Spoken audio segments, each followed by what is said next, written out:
آخر قربانی کا دن آ پہنچا۔ حابیل نے اپنے مویشیوں میں سے ایک بہترین جانور لیا اور قربان گاہ میں لا کر اللہ کے حضور پیش کر دیا۔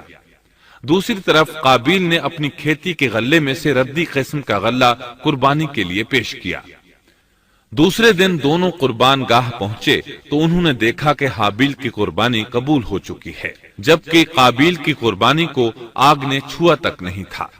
یہ دیکھ کر قابیل حابیل پر غضبناک ہوا۔ شیطان نے بھی اسے وسوسے میں مبتلا کیا کہ اپنے بھائی کو قتل کر دے۔ اس نے اپنے بھائی حابیل کو جان سے مار ڈالنے کا پختہ ارادہ کر لیا۔ اس وقت تک روئے زمین پر کوئی انسان قتل نہیں ہوا تھا۔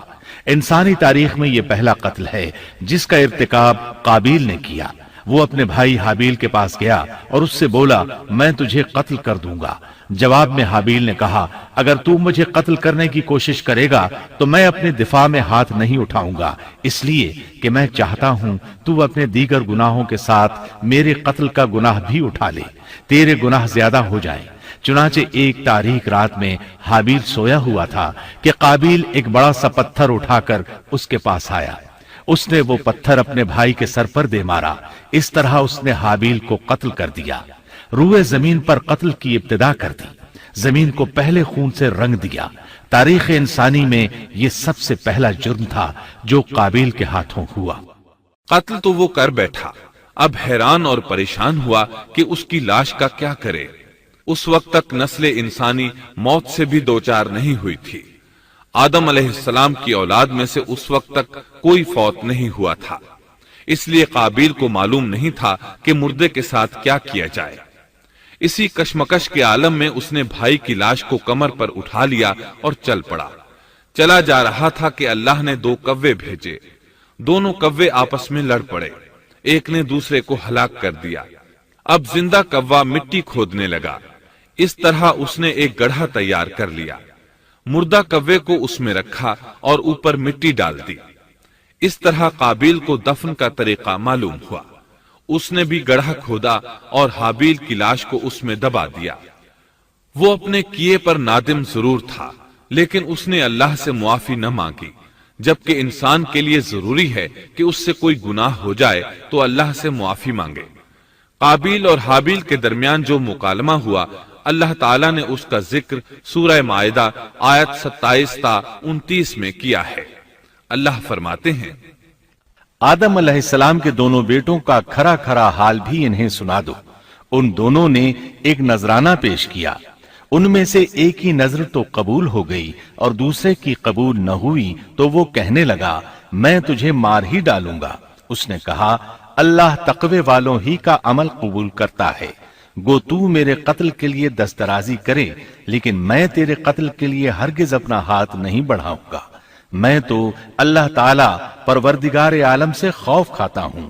میں تو چاہتا ہوں کہ تو میرا گناہ اور اپنا گناہ اپنے سر پر رکھ لے اور دوزخیوں میں شامل ہو جائے۔ ظالموں کا یہی بدلہ ہے۔ اس کا مطلب یہ تھا کہ تیرے اور گناہوں کے ساتھ میرے قتل کا گناہ بھی تیرے ذمہ لگے اور تو ظالموں میں سے ہو جائے۔ حابیل کے قتل کے بعد قابیل پر جو گزری اس کا ذکر اللہ نے سورہ مائدہ آیت 30 اور 31 میں کیا ہے۔ پس اسے اس کے نفس نے اپنے بھائی کے قتل پر آمادہ کر دیا اور اس نے اسے قتل کر ڈالا، اس سے وہ نقصان والوں میں سے ہو گیا۔ پھر اللہ تعالیٰ نے ایک کوے کو بھیجا جو زمین کھود رہا تھا تاکہ اسے دکھائے کہ وہ کس طرح اپنے بھائی کی ناش کو چھپا سکتا ہے۔ وہ کہنے لگا، ہائے افسوس، کیا میں ایسا کرنے سے بھی گیا گزرا ہو گیا کہ اس کوے کی طرح اپنے بھائی کی لاش کو دفنا دیتا۔ پھر تو بڑا ہی پشیمان اور شرمندہ ہوا۔ امام احمد، ترمذی اور ابو داود نے سیدنا سعد بن ابی وقاص رضی اللہ عنہ سے روایت کی ہے کہ انہوں نے سیدنا عثمان رضی اللہ عنہ کی شہادت کے فتنے کے وقت فرمایا، میں گواہی دیتا ہوں کہ رسول اکرم صلی اللہ علیہ وسلم نے فرمایا تھا، ایک بہت بڑا فتنہ رونما ہوگا، اس میں بیٹھنے والا کھڑے ہونے والے سے بہتر ہوگا اور کھڑا ہونے والا چلنے والے سے بہتر ہوگا اور چلنے والا دوڑنے والے سے بہتر ہوگا۔ کسی نے کہا، اگر کوئی میرے گھر میں داخل ہو کر میری طرف ہاتھ بڑھائے تاکہ وہ مجھے قتل کر دے تو آپ صلی اللہ علیہ وسلم نے فرمایا تو آدم علیہ السلام کے بیٹے کی طرح قتل ہو جا، یعنی اس فتنے میں قتل ہو جانا، حابیل کی سنت پر عمل کرتے ہوئے خود ہاتھ نہ اٹھانا، قاتل کہلانے کی بجائے مقتول ہونے کو پسند کرنا۔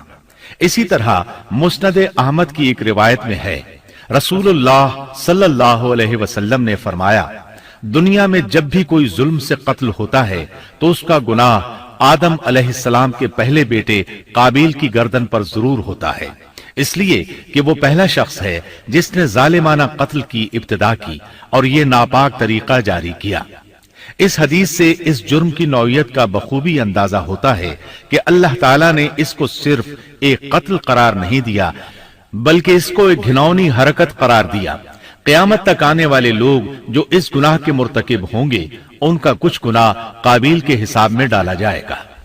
حابیل کو قتل کرنے کے بعد قابیل نے اپنی بیوی کو ساتھ لیا اور دور دراز نرم زمین کے پاس جا کر رہائش پذیر ہو گیا اور آدم علیہ السلام کے سامنے تک نہ ہوا۔